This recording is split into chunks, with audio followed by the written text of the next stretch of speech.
Ross Chastain is quickly becoming one of the best personalities in motorsports. You can, if you don't believe us, just watch some of the Netflix special that we were just talking about. But we also got to catch up with him at production days, and here's that interview. I envision in 5 years that I could be sitting at a bar and you're going to be the answer to a trivia question. Who won the race at Phoenix the year that Ryan Blaney won the title? Because I felt like I didn't feel like you got your due for that race. Yeah, I think it's just not been done lately. Better part of a decade, I guess. So to do that, something that in the old system happened all the time because the champion was just trying to get through that race. But the Final Four, they had to elevate. And I've watched those races. I've been in those races where the Final Four are just faster.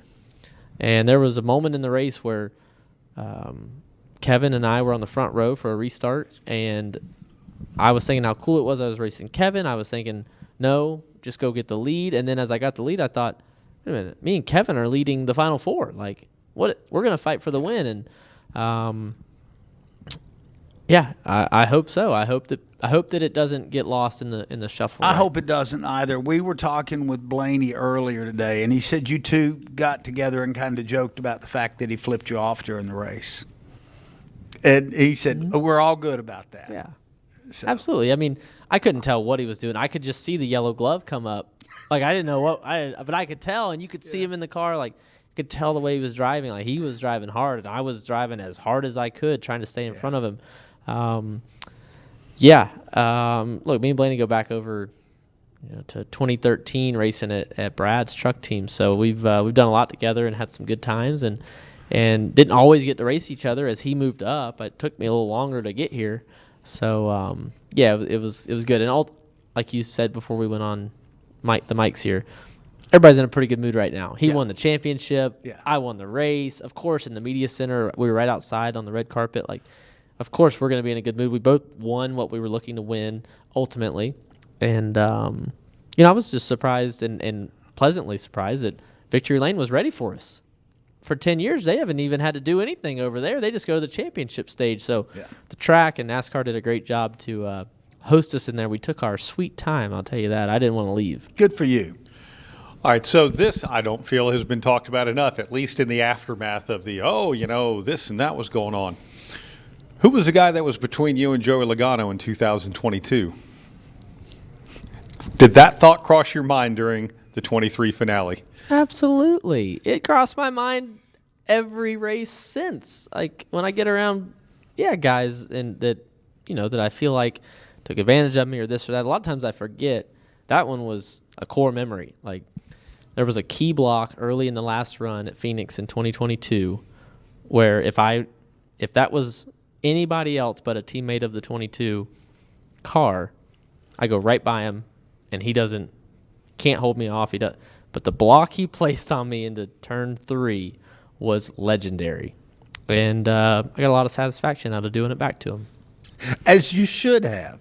Let's talk about moving forward. You're the Anheuser-Busch guy now, and boy, you look at the history of people who have either had Busch Light, Budweiser, whatever brand was on their car. Ross Chastain is the guy now. What do you think? When you looked at the helmet when we walked in, I look at it the same way. It's incredible. It's exactly where I wanted to get to in my career, and we've gotten here. And what's so great is that I drink beer, so I get to do what I like to do. Now, in-market appearances on Friday, Saturday night, doing stuff for Busch Light, not going to be drinking. I stop a few days ahead of time, and I don't drink every week.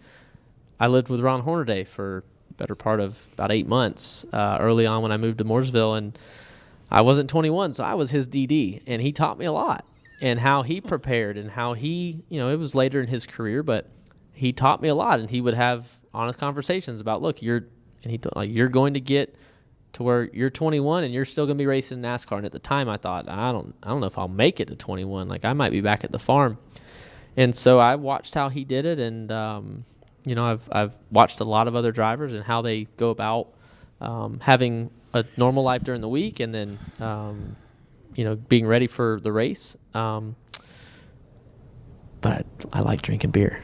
And that's what's so cool about it. And I already drank Busch Light. So as they onboarded me, there was things that they were telling me about the brand and about I just politely nodded and listened to their speech, but I already knew it all.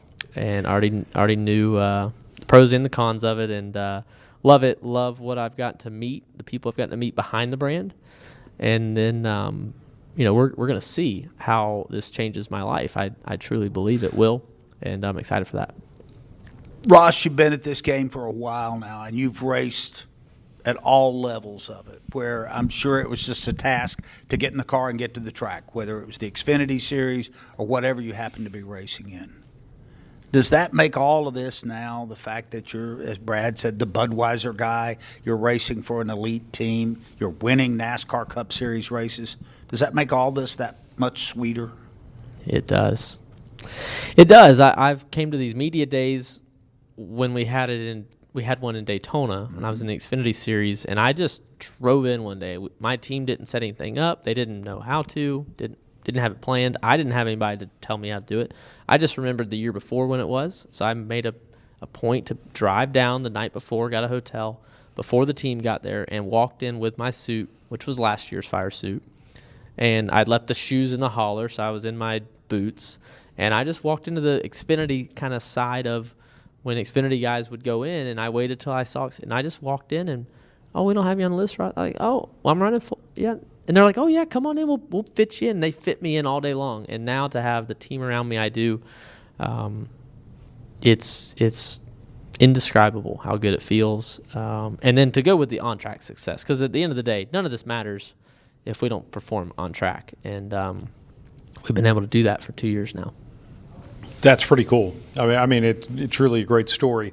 Trackhouse is a Nashville-based team with racing operations in Concord, North Carolina.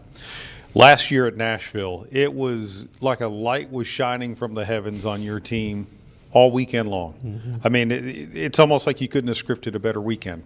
Take us through the weekend. Take us through the win, how all that happened. Yeah.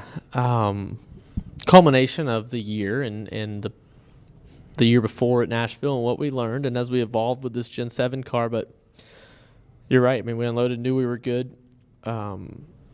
We had practice there, which helps. We tend to run better when we have real practice and better part of 50 minutes or an hour, and qualify the next day, then race.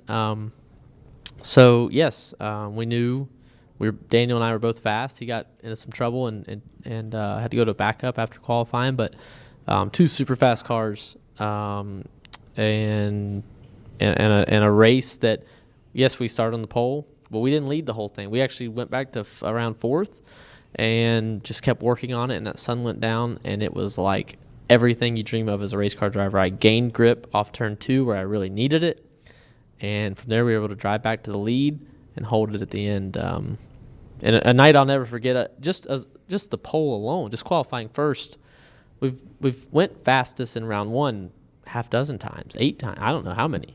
Too many to count. I can't count that high. But to do it in round 2, back it up and run basically within a few hundredths the same lap when everybody else slowed down was just bucket list item that I've been trying to achieve in the Cup Series, and we did. And then to go out and win that night, I mean, we kept the plane there that night. The whole team stayed, and we flew home the next morning, and with a good story to tell. When you get the pole with that, you get that number 1 pit stall. How valuable is that? It was. I don't really know numbers of what that means. My team does. And they usually only tell me when we qualify bad, and they tell me how bad it's going to be on pit road, that we're not going to be gaining spots like we're used to. And yeah, it's there for a reason. It's a reward for the effort in qualifying to really incentivize it. And the way they have the openings laid out on pit road, anywhere from qualifying in the top 18 or 20 to the top 10 or 12, so say 18th to 12th. If you're in that group and further up, you usually have your choice of an opening, and someone will fill in either behind you, in front of you, depending on where you're at. So you control your own destiny when you're first. You just get to be down there. Someone slower is going to pick second, usually in the last third of the field. And I used to be that guy. I used to be in the 15 car, the 77, when teams were coming up to us every week and offering a free set of scuffed tires or this or that perk if we would pick, because they knew we would go laps down and we'd be off the lead lap within lap 30. And I was that guy. So now that I'm the other way, I have such an appreciation for that. Driving the cars I am now. All right, so I'm curious. Getting back to the qualifying, I can't tell you how many weeks I would look at practice and be like, oh, damn, look, there he is. Like Ross Chastain's way up there. And then all of a sudden qualifying would come around. Where was the disconnect? If I knew, I would have fixed it 2 years ago, Brad. It's I don't know. There's definitely things that changed about the Gen 7 car versus previous ones that we had to learn, and how you adjust it for qualifying. And then even from round 1 to round 2 with cold to hot tires, 1 lap scuffs, the out lap, which is driven really hard. I don't know. Even when we've done it right, I know what we did different, but I don't know why it changed the outcome as much as it did. But it did, and yeah, the difference in fighting for a championship in 2022 at Phoenix, we qualified like 27th, me and Daniel and I, and then we come back and we're both way further up the field, and it made all the difference in the world.